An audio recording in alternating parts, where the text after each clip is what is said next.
Welcome to the Workplace Podcast. We've got an incredible guest today, and I'm really excited for the insights and ideas they'll be sharing.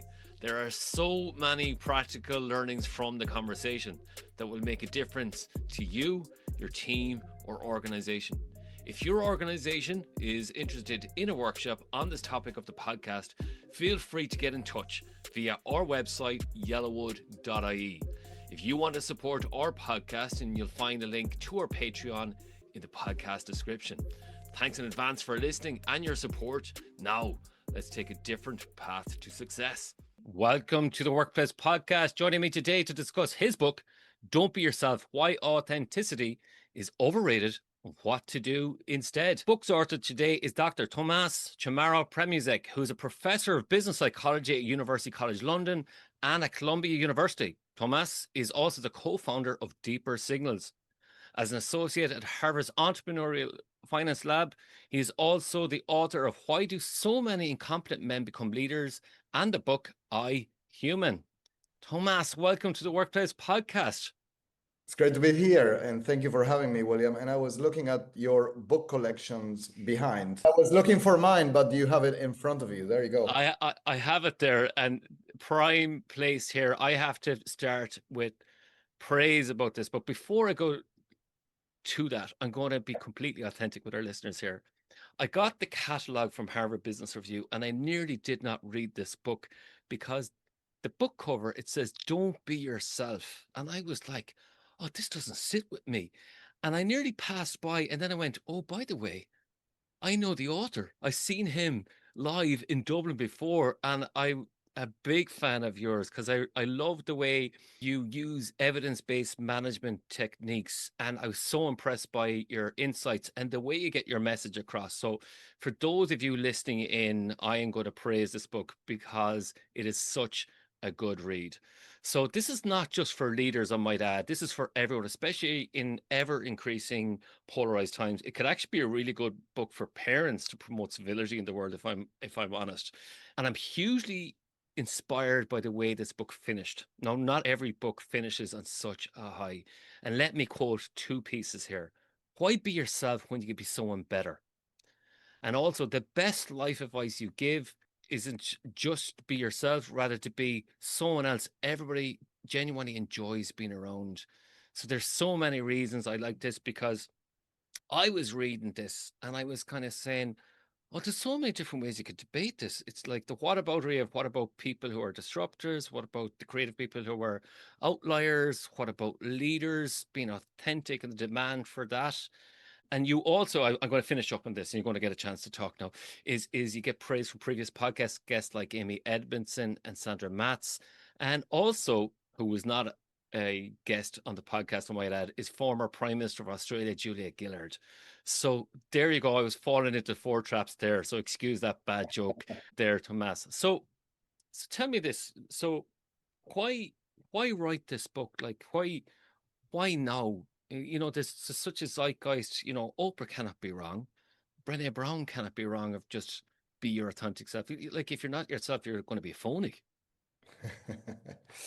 Well, I think, well, first, thank you for the praises. I could listen to you all day if you're going to continue, to kind of big up the book. Maybe we should do that instead. I don't know if I can be as positive myself with my work, but, I've been obsessed with authenticity for some time. And I think maybe if you want at least a self-reported or self-perceived authentic confession, I will tell you that it does bug me when people, tell you one thing, but they mean another.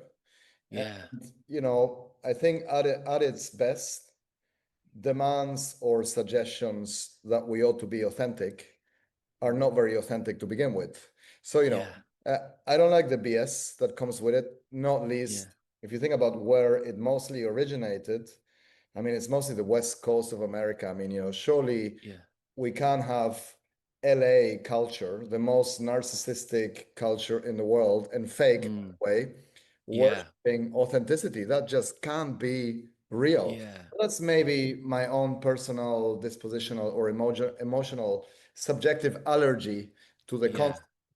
I am still a scientist and I am an academic practitioner. And I think on a more serious level and more defensible kind of a level or sense, I kind of get obsessed with topics where the mainstream view has become so ridiculously irrational that a Yeah. commonsensical perspective becomes heretic or controversial. So, Yeah. many people are going to have the same reaction that you had initially with, like, surely this is a joke, don't be yourself. Yeah. But actually, my hope is that if people can engage with the book and go through the arguments, they're going to realize just how ridiculous it is to tell people that they should bring their whole self to work and not worry about Yeah. what others think and just be, egotistically centered in their own values and dismiss everybody else's values. You make a great point that we're in a narcissistic zeitgeist where self-expression above all else. Yeah. And that really struck a point with me because we have a lot of conflict in the workplace. We Yeah. have people who are saying, well, it's my truth. It's Yeah. it really is to say, listen, I'm going to show up no matter what. I don't care about the impact on others. I'm going to live my values. And we'll talk about that later on. But that piece of just showing up without caring about the impact on others, surely that's not conducive to good business practices, not a mind civility. Right, exactly. Well, to start with civility or just having mature pro-social cultures, and you since you have the book in front of you, you will see that, is dedicated to my kids who are 8 and 5.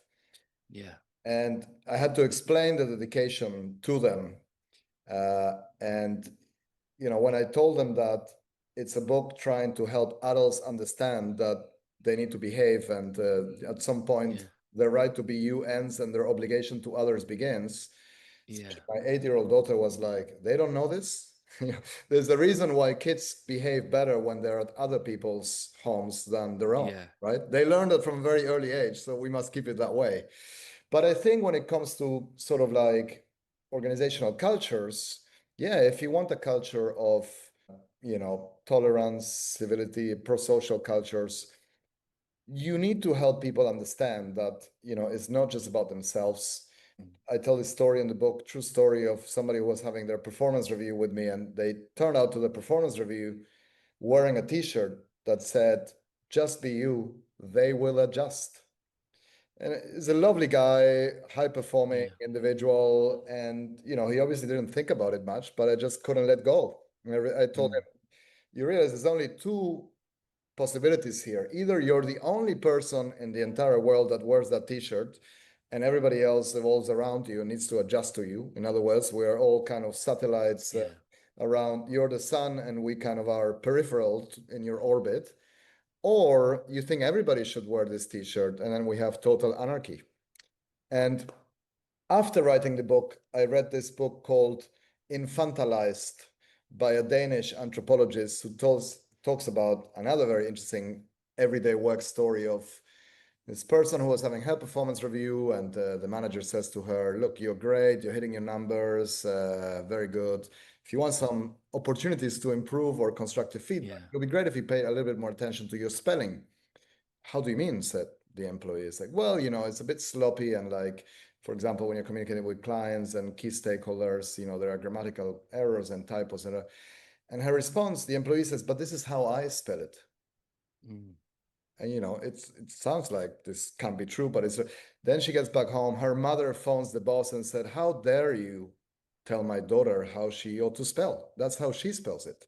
And so likewise, I think if you're giving advice to somebody young who's going for the first job interview or starting their career, and you truly want to persuade them they can just be themselves, they're not going to get very far in life. I mean, maybe if they're as talented as Elon Musk or Steve Jobs, who were Yeah. positionally unemployable and couldn't work for anybody else, yeah, sure, if you're a genius, start your own business and be a mega successful billionaire. But for the majority of people, compromise is necessary, and work is not an invitation to impose our uncensored self on others or to broadcast our unsolicited views about the Middle East, Russia, Trump, Obama, but it's an invitation to display some social skills and be productive.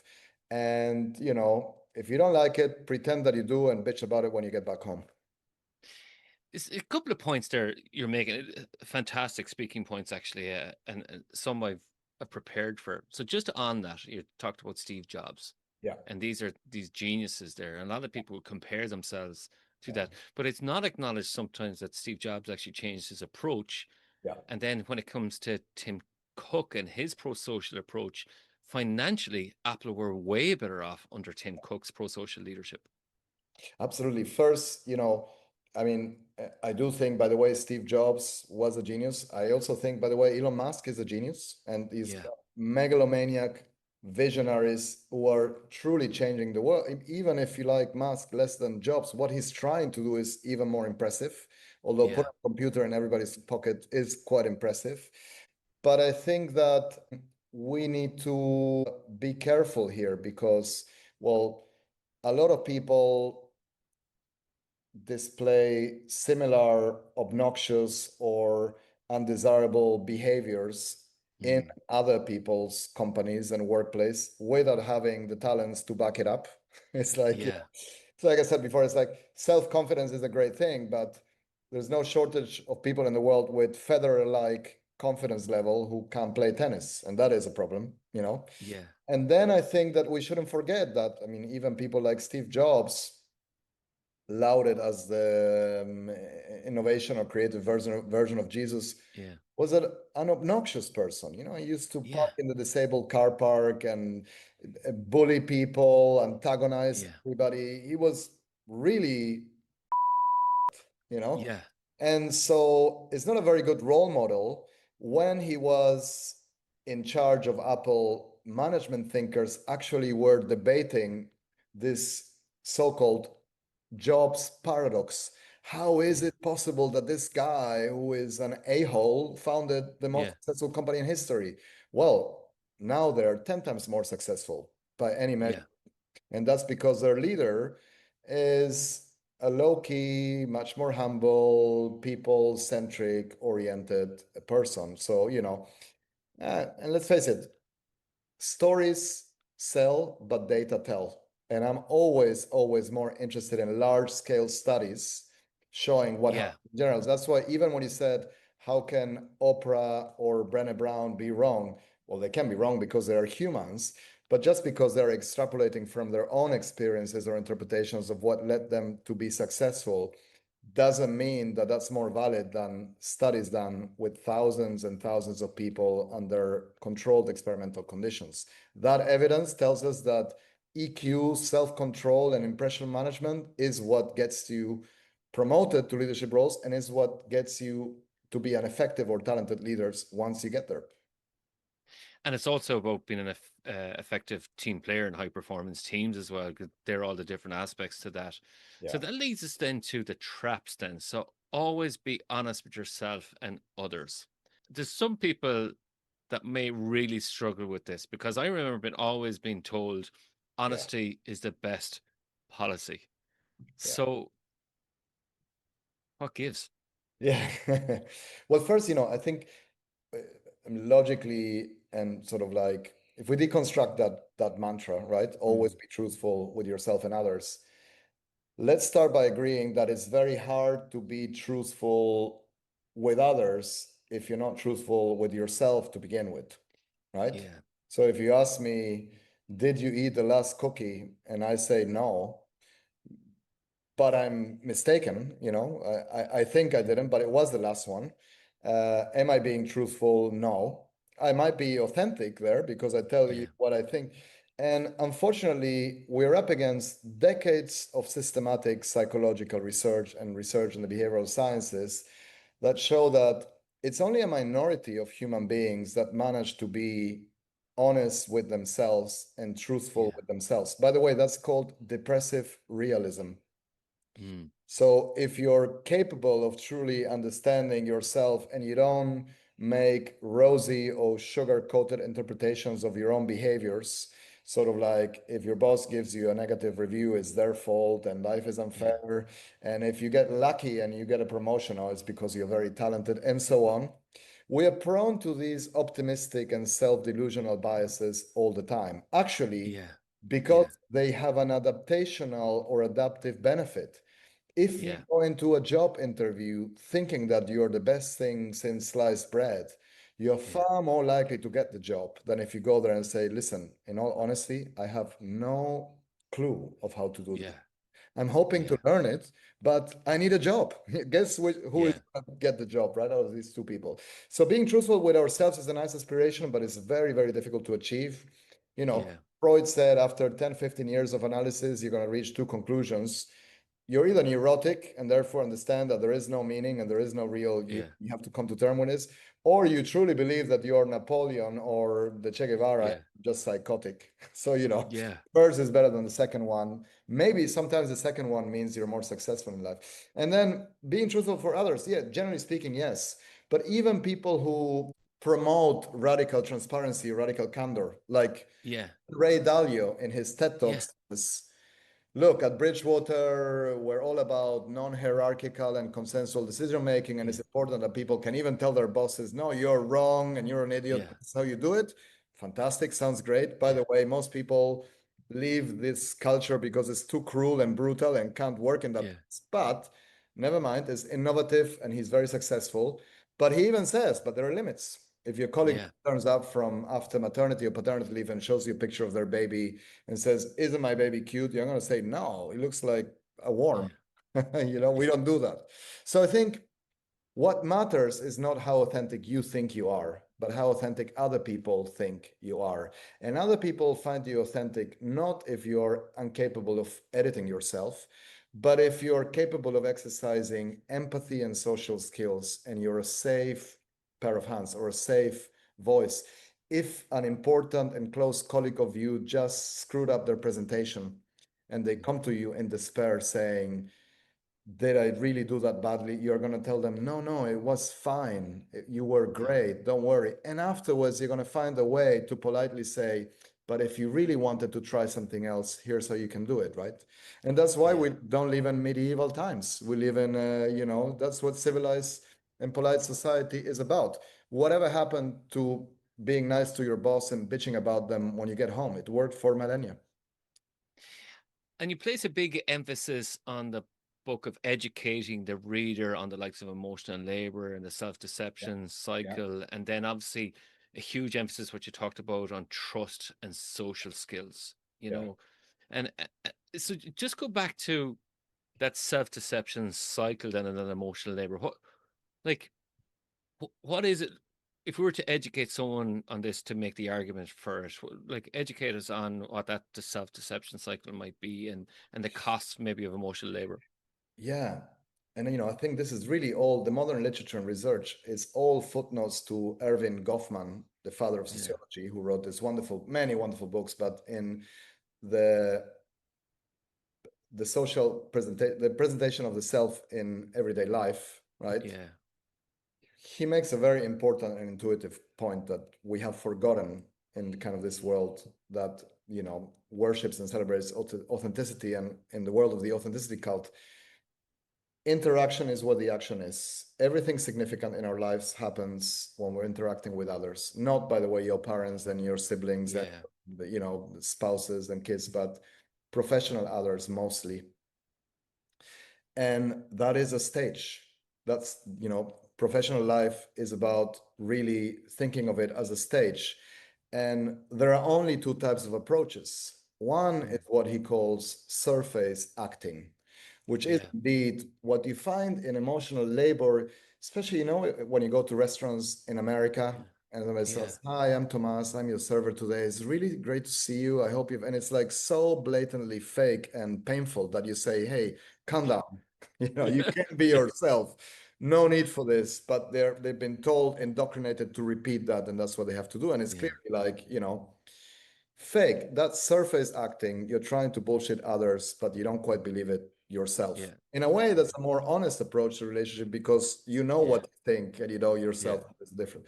Then there is deep acting, which is basically like being a method actor. You are Mm. immersed in that. And that one is fascinating because, when William Kahn invented the concept of employee engagement, he thought of it as being the exact opposite of Marxist alienation.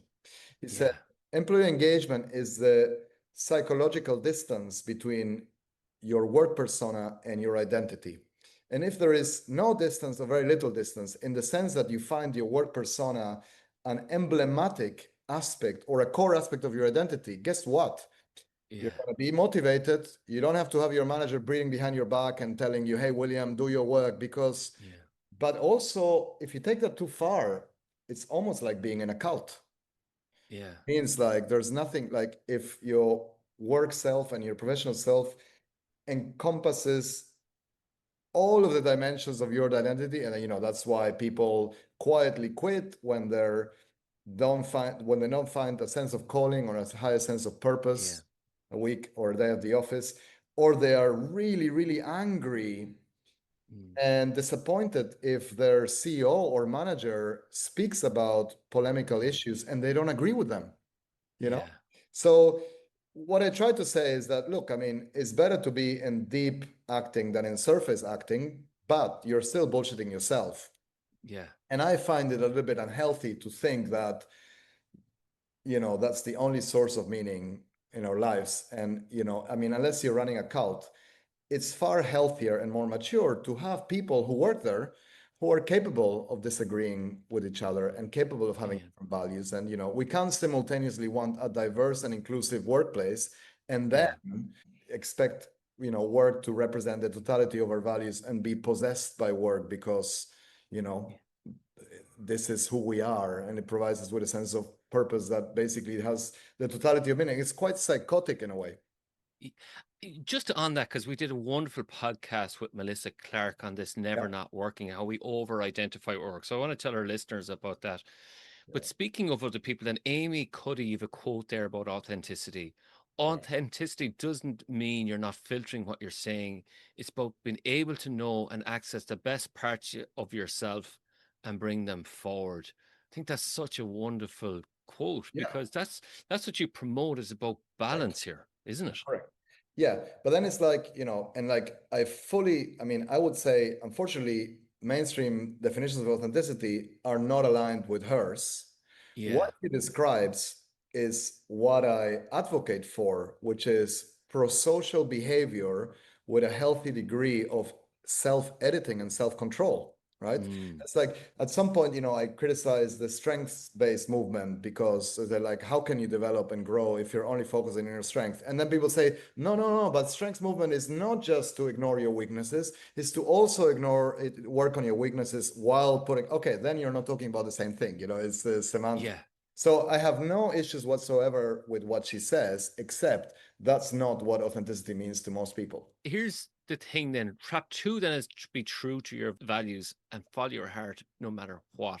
And he introduces to moral authenticity. Yeah, so this goes back many decades, and like the Yeah. philosophical study of authenticity is like, well, so long as you not just know thyself, as Socrates says when he was Yeah. saying, no, you can give me poison, I'm not going to change my minds because I'm right. And he became Yeah. an Yeah. imaginary or real example of sort of like holding your moral ground. And Yeah. it's like is the opposite of like a concentration camp guard who knows that it's wrong, but he just shuts up to keep his job, etc. Right? Yeah. Like conformity. But in reality, there are many instances and occasions in which being uncompromisingly true to your values or always following your heart no matter what Yeah. are counterproductive for the Yeah. individual and others, right? I mean, first, I would say it depends what those values are, you know? Yeah. So you and I might share values and we might not share others, but I think if we wanted to work together and become good colleagues or enter a professional Yeah. relationship, it surely is advantageous to at some point be open to each other's values and Mm. understand, and so always be true to your values no matter what. It's like, well, what if your values are toxic? What if your values are Yeah. antisocial? I mean, if you look at, in fact, the biography of some of the most brutal dictators in history and destructive leaders, I think there's no question that they were true to their values. They show high Yeah. consistency between their words and their actions, which is Mm. one of the, dimensions of this. And they were actually able to ignore the pro-social values that governed most of other people. And to the point that In fact, they even saw themselves as moral crusaders or as ethical leaders when they were inflicting a lot of suffering and pain in others. And I would say, you know, at a more mundane level, a manager who wants to lead or sort of guide a diverse and inclusive team must demand a certain level of tolerance in Yeah. his or her subordinates or reports, so that if there is a political election or if there is a Yeah. conflict or war, let's say in the Middle East, etc., before people broadcast their unsolicited views on something that is Yeah. quite touchy, they understand that there might not be shared by others, right? And actually, if you think about the world today, you know, we seem to have lost the ability to sit down with others and Mm.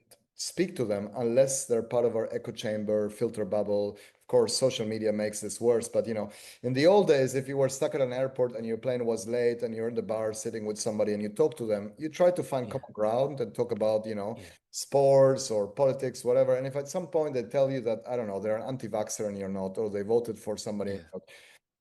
in the old days, you wouldn't stand up and leave and say, this is, you know, Yeah. I'm going to unfollow you or cancel you. You say, okay, Yeah. well, you know, but we seem to have lost the capacity to relate to people who think differently. So I would say a better approach than always be true to your values and follow your heart no matter what is, how about questioning your values now and then, or at least being open to other people's values? And by the way, your values are not even yours. They come from your parents, from your upbringing, from society. You know, Yeah. are you going to tell me that the religion that you were passed on needs to be fixed for the rest of your life, or you can maybe question it, or that, you know, if you were raised at as a Manchester United fan, you should remain Yeah. a Manchester United fan. I mean, that would surely be very painful right now, right? But Yeah. there is time to change. Maybe not with football clubs, but with anything else, yes, including politics, by the way. So I'm not gonna mention that I'm a Liverpool fan here. Okay. As I am. So there you Oh, go. oh, Shared look at values. this. I knew I liked you for a reason. Exactly. But I do want to quote page 69 here. And if people are buying this book, this is such a wonderful passage. So we're talking about respecting others' values. This means making compromises which involves censoring our own wishes, preferences, and behaviors, questioning our beliefs, particularly when they are more like convictions, and suspending our own preferences or choices in order to make concessions to accommodate others. It also means not imposing our values on others and being able to bend our behaviors for the sake of attaining harmony with other people's values and beliefs. Like, Yeah. this would make such a difference in teams and workplaces if people just read that quote. Yeah, exactly. And by the way, William, let's not forget that the kind of follow your heart and go with instincts, what you know, I mean, the world would be a much worse place if we had the inability to kind of even question our instincts, right? I mean, you know, let's not forget that the main source of all of the prejudice that exists in the Mm, world and sort of stereotypical discrimination and yeah, it's because people go with their gut feel. And, you know, we don't even question whether what we instinctively feel about someone might be a bias, which usually yeah. is. So, you know, you cannot have people who are even attempting to be more open-minded or a more open-minded society unless we have the capacity to understand that maybe our convictions and our values are just our preferences. Mm. So, another fascinating part of this is moral foundations theory. Okay. Can you talk us through that? Because I think this would be really interesting to our listeners. Yeah, well, so I think the most important part here really is the work that Jonathan Haidt has Mm, popularized, but it really goes back to the great British philosopher, Scottish philosopher, David Hume. yeah, And, you know, he had this sort of like metaphor of like an elephant rider thinking that he was in control, but the elephant was kind of guiding it, right? And so he talks about, in essence, he made the first clear interpretation of morality as emotional and visceral and irrational. And so, you know, the way that our kind of values are constructed is we make this pretty visceral, instinctual interpretations or reactions to events that are quickly coded into right or wrong, which, by the way, go down to kind of the amygdala, an area of the brain that has been studied there. But within split seconds, we have like we're either repelled by stuff that happens, or we are attracted to that. And then as we interpret our reaction and our behavior, we kind of rationalize it in a way that makes us look good or moral, right? So morality is first a gut feel or instinctive reaction to something, and then we rationalize it. And, as decades of behavioral economics research has shown as well, we are really not that interested in understanding things as they truly are or reality as it truly is. We're more interested in thinking that we're smart or lubricating our own ego. So it's far easier to blame negative outcomes on others and attribute successes to ourselves. And a form of that happens, even when you try to explain why people like others or not, and why people gravitate towards certain politicians or not. So a charismatic populist leader that is there to amplify our own biases is seen as moral, and somebody who questions us will be seen as, as an inauthentic sort of like impostor or danger, etc. So of course, social media and AI algorithms that are catering to these biases is like gasoline to the fire or fuel to the fire. But let's not forget that we still have, as humans, the capacity to question ourselves. And I think, again, I can't remember if I cite this research, but it's a wonderful range of studies that says something along the lines of 90% of people describe themselves as open-minded. And what they have in common is that they only hang out with people who are exactly like them. Maybe the 10% of people who describe themselves as not open-minded actually are, because a little bit more self-aware and aware of their biases, which is a precondition to actually question your own beliefs and being open to others. Let's just go there, right? So we'll say, for example, I have been doing a huge amount of personal development and leadership development, and every time I train up in something different, I learn something new about myself. So let's go here. Surely I might consider myself self-aware, and that will give me full license to be authentic. So let's make that argument there, that I should, because I've done so much work, I should have license to be completely authentic. Well, I think, first, this is an important point. It seems like a sort of pedantic, metaphysical, or academic point, but let's just start by emphasizing a really important point here, which is there is absolutely no objective way of determining whether somebody is authentic or not. Research, even the highest caliber academic, scientific area studies, provides us with two approaches to evaluate authenticity or quantify it. One is so-called state authenticity, which is a subjective. So, I might be feeling more authentic now than in my next call, where I have to nod and pretend to, agree with my client's requests. That's how I feel, but it doesn't mean I'm right. And that's subjective. And as we know, there's very little overlap between how you think of yourself and how other people think. Or there's the other external, outside, peer view of how authentic you are. And that one is more consequential, because if I find you authentic, I will trust you more and so on. But actually, the causality goes in the other direction. If you are nice to me and you listen to me and you empathize and, you make an effort to be rewarding to deal with, I will like you, and therefore I will find you authentic because it reflects more positively on me. So that is important. Maybe Elon Musk will advance Neuralink to the point that we have an AI interface in our brain that tells us, it will be a horrible sort of Orwellian place to be in, right? It's like lie or not, or deception or not. And it's very traumatic for ourselves to realize that Yeah. actually, you know, maybe the person we're married to, we don't actually love them, and we love, you know, it could lead to all sort of conflict and unintended negative consequences. But because we don't have an objective way to determine if we're being authentic or not, the best thing we can do is to, for example, look at self-awareness, but I define it as the degree to which your views align with other people's views on you. And by the way, you are not the one who has the absolute truth, neither are them, but it's advantageous for you to understand how others see you, and you're going to be more effective as a leader, as a consultant, as a coach, if you do that.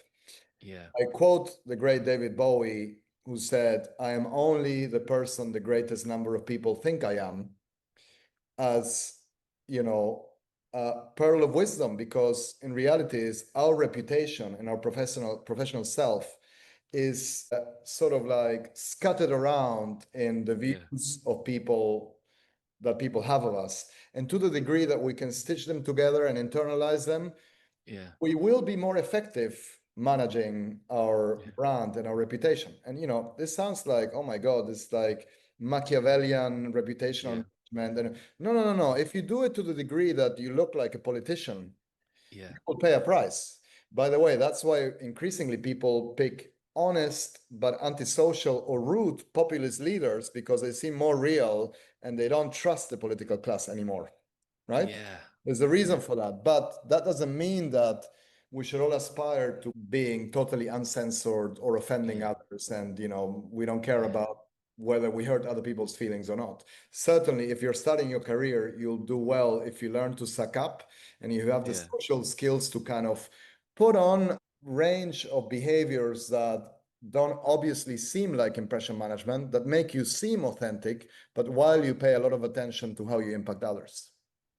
I'm going to be honest, my notes just went out here because my Very brain good. is lighting up with the stark realities of reputation management that you talked about with David Bowie. There is the studies that have happened on impression management. There is, what else is going through my head? And then is overconfidence. Yes. You know, and you know, especially you talk about Elon Musk and overconfidence, and then how we can be very unfiltered and power corrupts. My brain has just exploded off here, Tomas, with everything you're saying here. This is why this book is such a good read for people. Yeah, I mean, you know, all I hope for is that it makes people think. And you know, I'm just providing, the title is provocative. It could have been called Rethinking Authenticity, or a more nuanced approach to authenticity, but then probably nobody would pick it up. So, you know, the publisher chose the title and is that. But one of the points that is really important to make is that the best studies, including the best large-scale studies and meta-analysis on emotional intelligence, show that is basically a euphemism for impression management.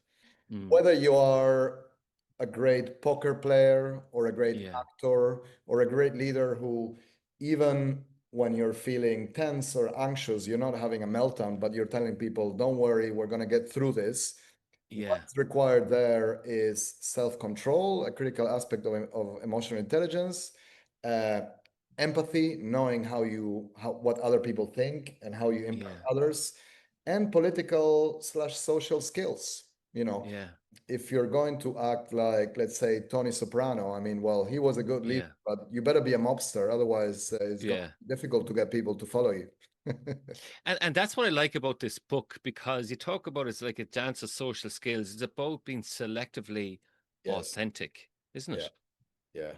Well, you know, we could have spoken about Roy Keane, even though he played for Man United, but the player was a lot more authentic than the pundit. Now he's learned to kind of polish his rhetoric, and, you know, there's still a little of himself there, but he doesn't go for leg-breaking tackles.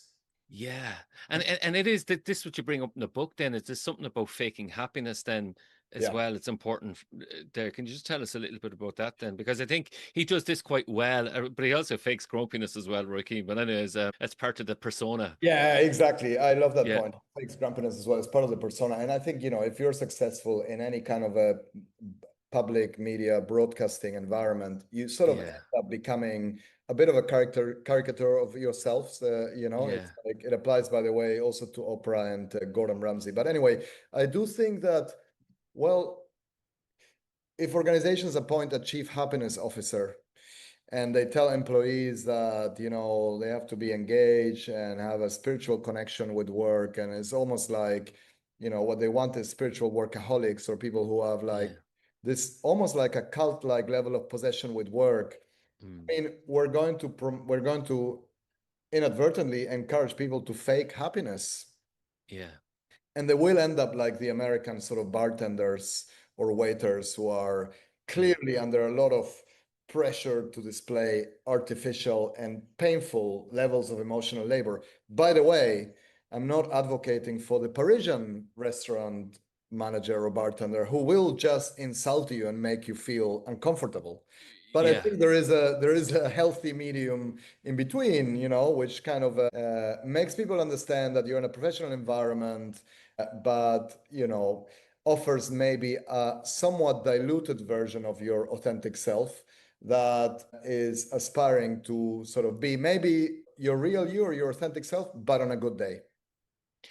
You seem to be promoting the Irish pub culture there, Tomas. I'm not quite sure. I was hoping you allude to this because I have read studies that I think the Irish are either the most liked nation in the world, or Irish people are the people who are least disliked in surveys, probably not very scientific surveys. And this like, and my Irish friend says, well, you know, we drink a lot and we don't take life so seriously.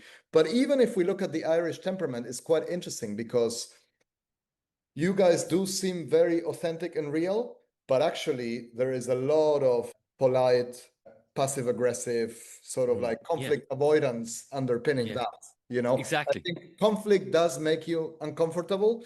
And if anything, maybe you are sort of like in deep acting. You truly believe that you have to be positive and kind of a Yeah. hope I'm not, by the way, causing any diplomatic or international incidents with this gross, unscientific, stereotypical generalization of your national character. I studied intercultural communication, and There you when go. you look at, we'll say, for example, directness and communication and all the different aspects of that, Yeah, Ireland is in the middle of all of them. It's there you straight go. down the middle. UK, Poland in the middle, then and then you have direct cultures and indirect cultures. Yeah, And Ireland does seem to fall in that. So I want to talk about 2 points, if that's okay, before we yeah, finish up. The piece about being authentic in oppression management, it really is about considering others. yeah. And it's about that aspect of rational compassion and Mhm. psychological conformity. And there's the nuances that we're talking about there and the complexity then, the Irish psyche we're talking about there, because the deep acting is going on. Just those 2 points, I think, would be great if you could talk about the rational compassion and psychological conformity. Yeah. So I think first on rational compassion, you know, I quote another great book by a psychologist at Yale University called Paul Bloom, who's Mm, written this book with another controversial title, which is Against Empathy.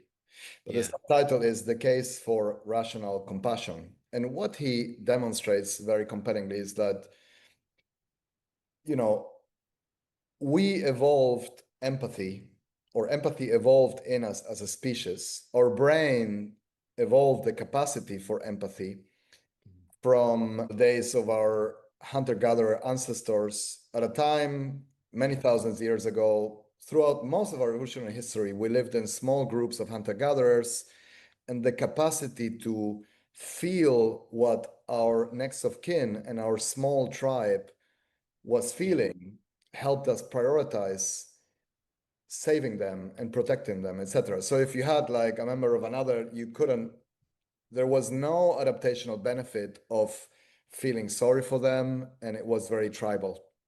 Fast Yeah. forward 300,000 years or so, and we are in a very, you know, different, complex world in which we're trying to make people collaborate with others across geographies, across, you know, Yeah. in far distant environments. We are trying or hoping that people can work with a voice at the other side of their screen that they're not even Mm, seeing. And they might come from a different religious group, a different culture, different, you know. yeah. And so you're not going to have the same likelihood or probability to empathize with those people than Yeah. with your neighbors or your cousins or that. Yeah. So what Paul Bloom says is like, look, the aspiration to have a diverse and rich, inclusive society is incompatible with our reliance on empathy. It's, and if you think about work cultures, this idea that even like the word tolerance is sort of like a little Yeah. bit downgraded and like, oh, Yeah. because it's not enough tolerating your colleagues, you have to worship them or embrace them. That's never going Yeah. to happen. Even like, look, let's like, no, it's unthinkable even today for an American employee to embrace somebody who is at the other side of the political spectrum. And by the way, we're not even talking here about radically different views. Yeah. So I think what Paul Bloom says and why I quote him is that, look, even if you can't intellectually or emotionally connect with other people because they're different, make an effort to be kind and rational compassion. Yeah. That is like, I really can't, emotionally connect with this person, but I know that it's my duty to be nice. And I think that's the psychological, or if you want, social psychological conformity that I advocate for is like, of course, at the extreme, if you stop thinking for yourself and you're part of like a toxic or destructive cult and you engage in Yeah. sheep-like bystander behavior, we don't want Nazi Germany or, some other Yeah. examples that we could have. But at the same time, the other extreme is unfeasible to tell Yeah. everybody that they can be their own hero in their own mind and that they don't have to make any effort to adjust their behavior and that if they think they're great, they are. And that, Yeah. their right to be themselves overrides every obligation to others. That's not a functioning society. That's medieval times. And that's the point you make in the book, is work is a lot like your love life. Yeah, exactly. Exactly. Well, we could have another maybe chat another time about relationships, but I think, you know, when people say bring your whole self to work, I say, well, my whole self isn't even welcomed at home. I mean, at Yeah. home, they're very eager for me to take certain aspects of my whole self, maybe not to work, but to, my vacation with my best 3 or 4 friends. And even then, after a while, you start getting conflict if you don't make an effort to sort of use your own toothbrush and kind of, Yeah. stop snoring. So I Exactly. think relationships are not that different from work. The psychological contract applies to work, but also applies to marriages and relationships. And like, maybe you're lucky enough that you are with somebody in the long term who can put up with most of yourself or your whole self. But I tell you, you probably have to make some compromises, and hopefully they're giving you feedback on certain elements of yourself that you should, keep very well hidden. And again, I would encourage listeners, when it comes to feedback, then look up The Coffee Approach by Tomas there. So we are coming to the end of our podcast here. Tomas, if people were to find more about you, your book, and what you do, how might they do so? So the best way is to either look at my website, which is drtomas.com. So that's drtomas.com, drtomas with no h.com. Or they can email me as well. I love feedback, especially on podcasts. And I love to hear people's perspectives. So that's hello@drtomas with no h.com. It has been such a pleasure speaking to you. Your book is Don't Be Yourself, Why Authenticity is Overrated and What to Do Instead. Dr. Tomas Chamorro-Premuzic, thank you so much for joining the Workplace Podcast. Thank you for having me here. Thanks so much for listening to the Workplace Podcast. I really appreciate you being part of the conversation. If you found value in today's episode and want to support what we're building here, you'll find a link to our Patreon in the description. As a workplace expert, I'm here to help you resolve your workplace dilemmas. If your organization could benefit from my expertise, feel free to get in touch via our website, yellowwood.ie. Yellowwood, your external learning and development partner. Take a different path to success in your career, leadership, team, and organization. Until next time, take care, and we'll see you soon.